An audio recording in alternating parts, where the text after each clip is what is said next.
우리의 소비는 우리의 삶을 바꿀 수 있을까요?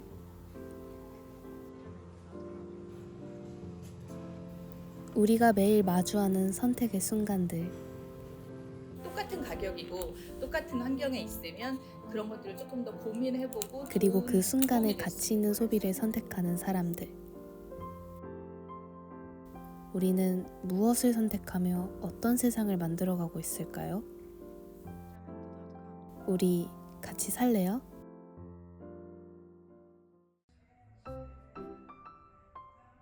가치 소비란 소비를 통해 자신의 가치를 드러내는 행위를 말합니다. 되게 오트 맛이 나고 되게 단 그런 느낌이 나요.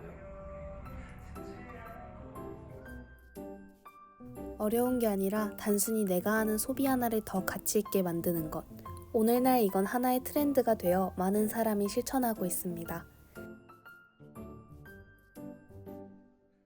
우리가 장을 볼 때 친환경 포장을 선택하거나 공정무역 제품을 고르는 것도 가치 소비라고 볼 수 있죠.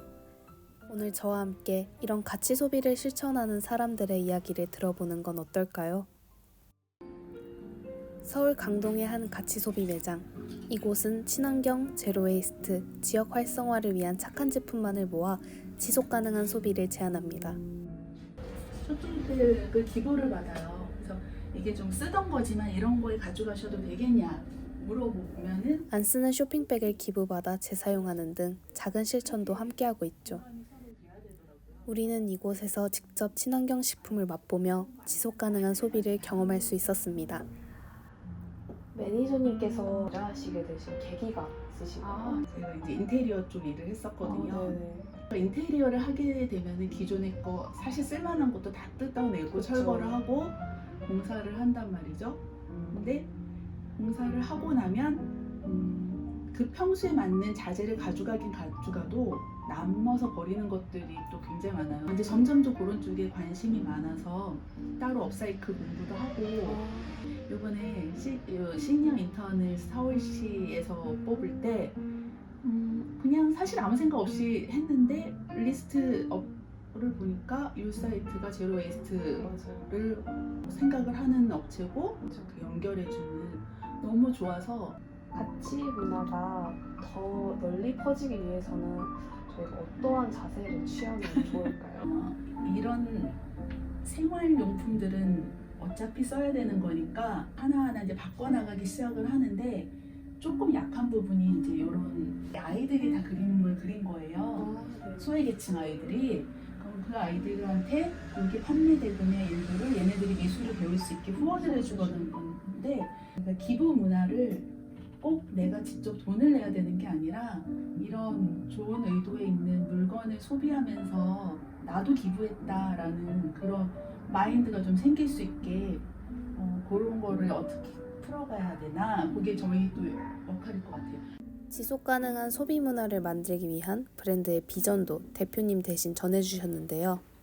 대표님은 우리가 소비를 안 하고 살 수는 없지만 조금이라도 더 지구에 도움이 되는 착한 소비를 할 수 있도록 도움이 되고 싶다고 하셨고요. 기후위기를 막을 수는 또 없지만 늦추는 데 도움이 되는 그런 지속 가능한 소비 문화를 만들고 싶으시대요.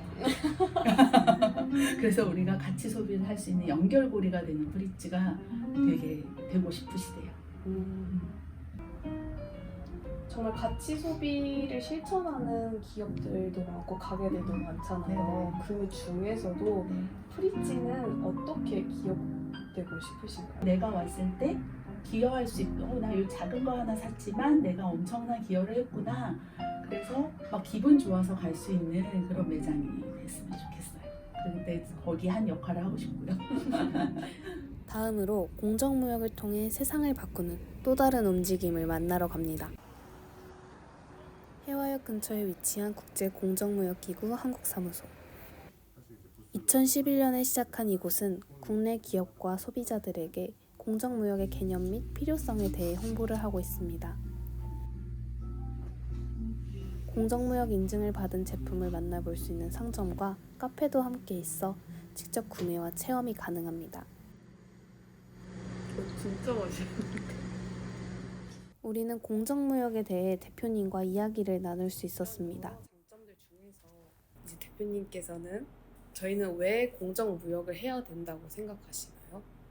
그 미래 세대 지속 가능한 지구를 위해서 공정무역 인증 제품 소비가 제일 중요해요.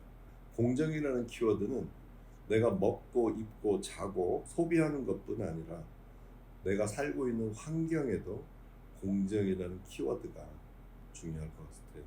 혹시 대표님께서 개인적으로 실천하고 계신 가치 소비가 있으실까요? 제가 생각하는 가장 중요한 가치 소비는 공정무역 기업을 육성하는 거고, 기본적으로 커피 믹스가 됐건 뭐 공정무역 음료가 됐건 이건 다 당연히 소비를 하죠. 왜냐하면 그렇죠. 윤리적 소비, 지속가능 소비라는 뜻 외에도 안전한 먹거리는 대표님은 공정무역에 대한 젊은이들의 관심이 필요하다고 강조합니다. 젊은 세대들이 먼저 하나하나 소비하면서 누가 어디서 어떻게 만들었지? 내가 살고 있는 사회와 지구에 어떤 영향을 미치지? 라는 미디어 캠페인을 오히려 주축이 돼서 내가 소비하는 곳에 내가 물건을 살 때마다 그런 의문과 또 제조기업의 유통기업에 재언하는 그런 캠페인을 스스로 벌이는 자세가 가장 중요할 것 같습니다. 대표님과의 이야기가 끝나고 공정무역 강연에 참석하였습니다. 오늘은 광명시에서 오신 공정무역 활동가님을 대상으로 한 강연이었습니다. 공정무역의 과정과 그 안에서 한국사무소가 맡은 역할을 알게 된 의미 있는 시간이었죠. 곳을 방문을 하자. 그래서 이제 강연이 끝난 후 활동가 두 분과도 이야기를 나눌 수 있었습니다. 이분들은 일상에서 실천 가능한 방법으로 소비의 가치를 되새기며 다른 사람들에게도 그 중요성을 알리고자 하는 열정을 가지고 계셨습니다. 그럼 어떻게 이렇게 공정무역에 대해 관심을 가지시게 된 건지 조금 궁금해요. 저는 한 10년 조금 넘었거든요. 오, 네. 아, 이런 거를 하면 이런 소비로 인해서 어떠한 사람들에게 도움이 된다. 이렇게 이제 시작을 하다가 이제 점점 제품에도 가고 이런 가치에 대해서도 공부를 하게 되고 그다음에 또 알려주는 역할도 하고 싶다. 이렇게 약간 그렇게 이제 흘러왔던 것 같아요. 그 광명시에서 하는 오픈박스라는 사업이 있어요. 이 네. 오픈박스가 이제 사회적 경제와 공정무역에 대해서 박스 안에 그 공정무역의 물품을 넣고 그 물품에 대해서 하나하나 설명을 해주는 거죠. 그 오픈박스 수업을 듣고 처음 공정무역을 접하게 됐고요. 그래서 이런 것이 있네 알게 됐고 그거에 대해서 조금 더 알아보고자 해서 제가 이제 그 기초 과정, 이제 활동가 과정을 듣고 이렇게 지금까지 오게 되었습니다. 개인적으로 실천하고 계시는 가치 소비가 있으신가요? 일단은 많이들 알고 계시는 이제 사회적 기업 제품들을 많이 쓰려고 하고요.